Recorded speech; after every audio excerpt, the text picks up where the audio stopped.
The new battleground for brands to get eyeballs, share of mind, and share of wallet is conversational commerce on smart app chats, such as WhatsApp.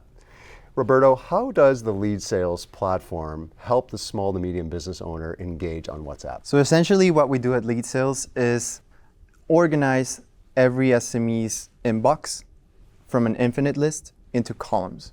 So that essentially allows you to create a funnel where you can just drag and drop your contacts or your conversations to follow up better on your leads and prioritize on which customer you need to follow up on to complete the sale.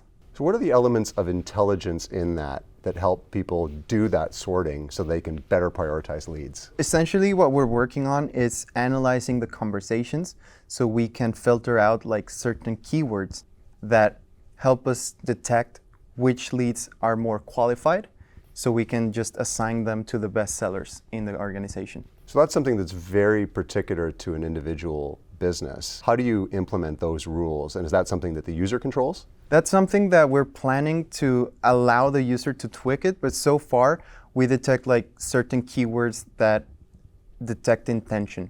So if I'm interested or if they answer certain questions correctly about the filtering, if they're asking for the price, if they're asking to get in contact with a sales rep, those keywords are the ones we analyze to qualify the leads. The origins of Leadsales comes from a challenge that your brother was having in your family business. Can you talk about what the challenge was that he's having and how you actually implemented the solution to solve it? We were getting so many leads that we just couldn't keep up. The eureka moment was when we lost almost $50,000 from a wedding event that we couldn't follow up due to the contact just being the huge inbox. Yeah, it was in WhatsApp. the bottom of the list. What are the results you've been able to show customers? We've got a study of over 800 customers that they tripled their sales in the first 3 months. But we've seen customers grow even beyond that, you know, and paying $83 for, say, we have customers that sell over $100,000 every single month using our platform. And overall, the 1,600 customers that we have up to date generate over $380 million annually. You've been successful at raising from a variety of different sources of capital, individuals, angels, entrepreneurs, VCs. What would your advice be to founders that are trying to source such a diverse range of capital? It's mainly about the social proof of having multiple investors, but strategic ones. So if you look into our cap table, we got investors from Latin America, we got investors from Brazil, but all of them have been working either on a sales role or have built startups before, and they understand the pain that we're solving.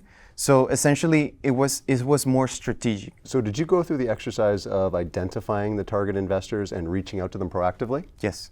And also we got a help from being part of Berkeley Skydeck Accelerator. So that was also essential for us to have the first social proof in Silicon Valley to get our first investors from the US. You've been able to successfully have Leadsales become a partner with Meta.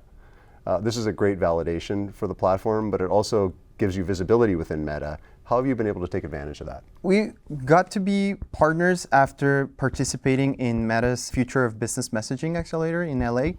And from there, we discovered something very important, that we not just only contribute to the volume of messages transacted. So today we process around 150 million messages every single month.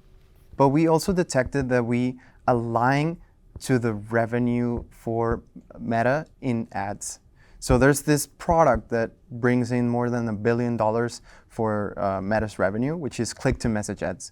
So that's where we got the insight that most of our customers quadrupled their investment in Facebook ads. Good for Meta. No, great for Meta. I mean, and we're not even profiting from that, because essentially our business model is how we can add value for the businesses to triple their sales, not their ad spend, but it's something that we're constantly looking at, and it gives us an insight of how the Meta products work. We have an opportunity to connect when the sale is done through our system, and we can give back that data point back into the Facebook Ad Manager to actually attribute the sale back into the Facebook ads, so the ad campaigns can be even more efficient. Roberto, what is the revenue model for Leadsales, and what kind of impact are you seeing that you're having on the small to medium business owner already that are your clients? Today is very simple. We just charge $83 as a base plan for 3 users, and we charge an extra fee of $10 per extra user.